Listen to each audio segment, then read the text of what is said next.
Hello and welcome to the Ellen Made Book Club. Today I want to talk about Sociopath, which is a memoir by Patric Gagne. First of all, let me just say that I'm not a psychologist, I'm not a psychiatrist, I have no psychology degree whatsoever. I'm just a regular reader reading a memoir and sharing my thoughts on it. Okay?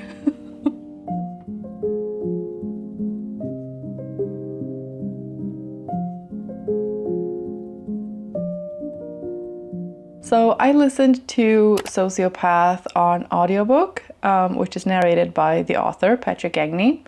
I think she does an amazing job of narrating this audiobook, and I would highly recommend listening to it. I also really enjoyed this memoir as a whole. I found it very entertaining, educational, informative, and yeah, just a really good time listening to it. I don't read a lot of memoirs. I'm trying to get more into reading memoirs, but I haven't read a lot, so I can't really compare it to other memoirs, but I did find this one to be very easy to read or listen to. It's not, dry, it's not a bunch of facts, it's not boring anywhere. And it is sort of embellished with dialogue and, it's made to be entertaining to listen to, which the author, mentions at the start as well, that she has, changed certain names and things and, fleshed out conversations and things like that to make it into a good and interesting story about her life. In this book, Patric tells us about her childhood and what that was like, being a bad child and having bad behavior and how she was handling that and how she felt in certain situations, being told that she was bad or that she shouldn't behave like that, or certain impulses and things that she felt and how she sort of managed to act on them or hold back. Then it goes on to her school years and sleepovers with friends and college years, career, relationships, all of those things that happen in a person's life. I found this memoir written in a very sort of conversational style. It just feels like she's talking directly to you. But there are also pockets in the audiobook where she does actually talk directly to you, like a little footnote kind of thing, where she's like, let me just say that this part that you're listening to right now, that was this and this, and I really appreciated that. Her laughing about certain situations. I thought that was a very nice touch. So the way it was told reminded me of The Seven Husbands of Evelyn Hugo by Taylor Jenkins Reid, just in the way that the chapters were structured and sort of how she told us about certain situations and scenes. It reads like fiction, which part of it might be and part of it is. But yeah, it was just very easy to listen to and entertaining to listen to because of how it was written. I wouldn't say this is a factual book about sociopathy. It's not a textbook, and I don't think it's intended to be read like that. The author says herself that the intention is to sort of provide understanding about sociopathy and for sociopaths.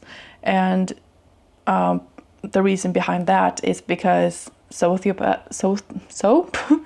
the reason behind that being that sociopaths also need empathy, and that her reasoning is, I don't know how, sorry. And the other part is that there isn't really stories by sociopaths about sociopathy, and so for people who are sociopaths, there isn't really anything to relate to. The only depiction of sociopaths in media is, as a serial killer, basically, or someone who does very bad things and is very manipulative and a liar and a thief and all of those kinds of things, which they also are or like can be.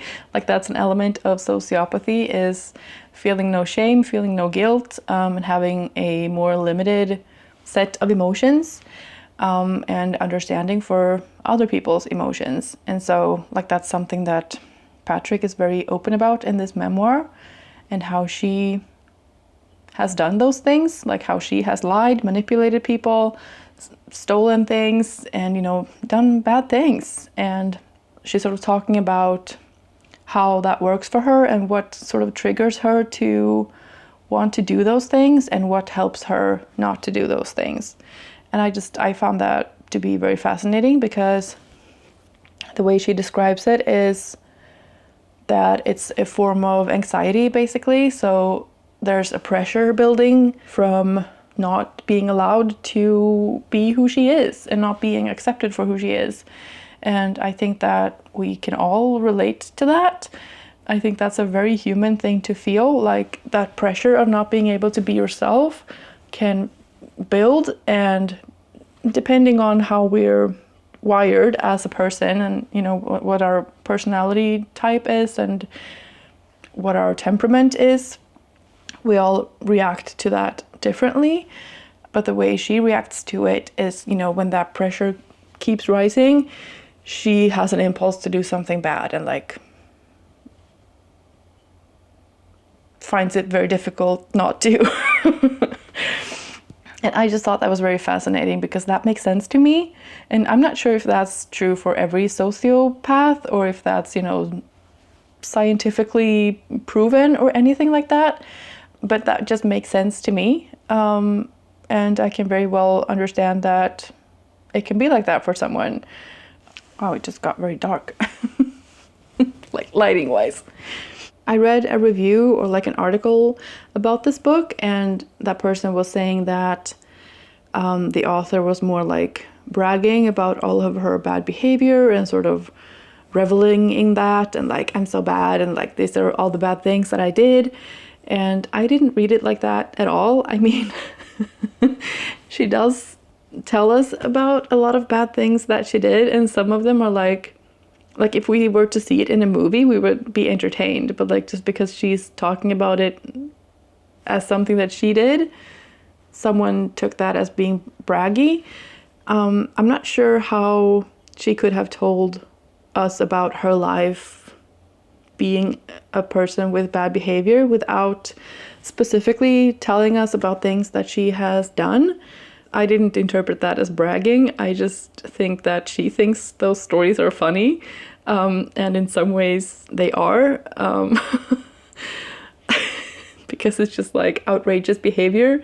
And I feel like outrageous behavior is being portrayed as funny in lots of different media. And so why wouldn't she tell us those stories and like brag about it? Like, fine, I don't mind. I don't think that this book would be half as entertaining and half as, you know, interesting to listen to if she hadn't told us about those stories and those things that she did. So like, what's the point of telling the story of a sociopath if you can't talk about the bad behavior? Like, anyways, like, I can't speak to whether she has done all of these things or not, or like if she's making things up or, you know, embellishing things and where that line was crossed or not. I have no idea. But like, I can't tell her not to tell me about those things. And I mean, also, if she is lying about certain things or like embellishing or making things up, like, she's a sociopath. And also, like I just talked about, how she's explaining why she's doing those bad things.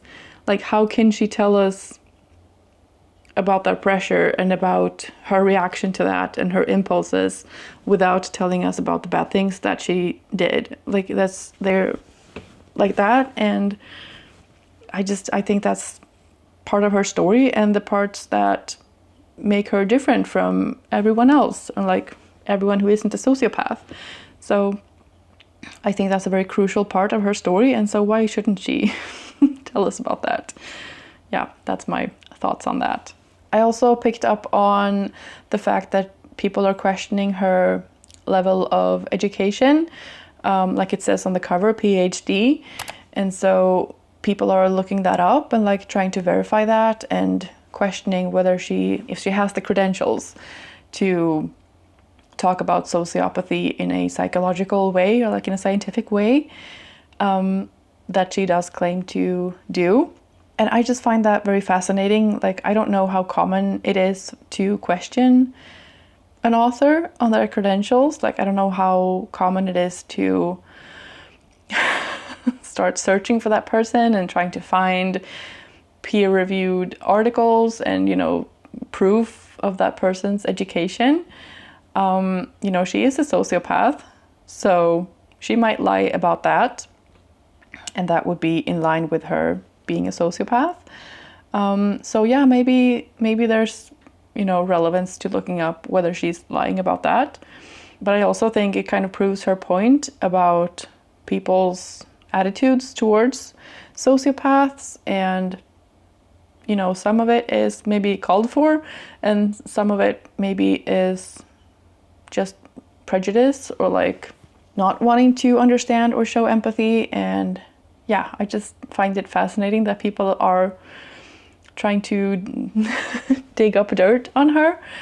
I don't really care. Like, I don't care as much about her PhD as I care about her diagnosis. Like, this is a memoir where she's claiming to be a sociopath, and so the only thing that I would like to verify, if anything, is if she is in fact a sociopath.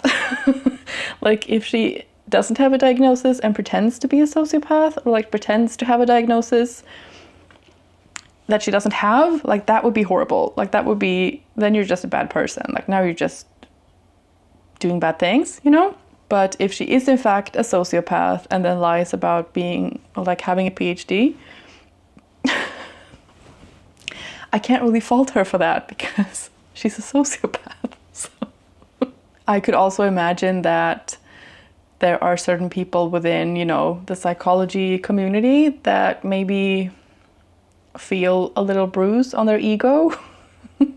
And that might be a motivation for them to try to discredit her, because she's talking about sociopathy from her own perspective and saying that, you know, medicine doesn't always get it right, or like the psychological definition of sociopathy and psychopathy is very muddled, and there's not really any clear way to diagnose a sociopath, and there aren't, you know, sufficiently developed testing for sociopaths. And she's a woman, she's a sociopath, and she's saying that she has knowledge and information and insight that other people don't, and that's gonna offend some people. So even considering that this might not be the most scientific explanation of sociopathy, like, this is her own experience, and maybe she lied about it, maybe she didn't, but like, I can't really see the motivation for lying about this. From her perspective. Like, I can understand why she lied about other things, but if her aim is to increase understanding and empathy for sociopaths, she wouldn't really have a reason to lie. And I don't feel like, you know, if she were to lie, why would she tell us about all of these bad things that she did? You know what I mean? I'm not saying that the whole book is true, like word for word, but I would hope that her explanation of like the pressure and like her way, like how it works for her, like that she's being honest about that. And I think that's the main point of the book, and it's the biggest takeaway for me. And I don't really see the harm in that for anybody. If I were to come across a sociopath and I could identify them as that, which I don't think that I would be able to, but if I did, or if someone told me they were a sociopath, and like I could ask them if that's how it works for them, or I don't know, just have that in the back of my mind. Like, I don't think that I would necessarily trust them more, but like I could still understand them more, and I don't know. Like, I don't really see the harm in that, because if it does work, like she says it does, having understanding and acceptance and empathy for a sociopath might just be the thing that can save you from their bad behavior. You know what I mean? And if that's not how it works, then yeah, maybe people would be put in more danger from, you know, listening to her version of that. But if she's telling the truth about that, or if more people are experiencing that as a sociopath, then she's just done us all a big favor in my eyes. I think this memoir should be read and taken with a grain of salt, but I also think it should be read as a memoir and as, you know, an entertaining story with some insight into the mind of a sociopath, not as a textbook or, you know, a book of scientific facts.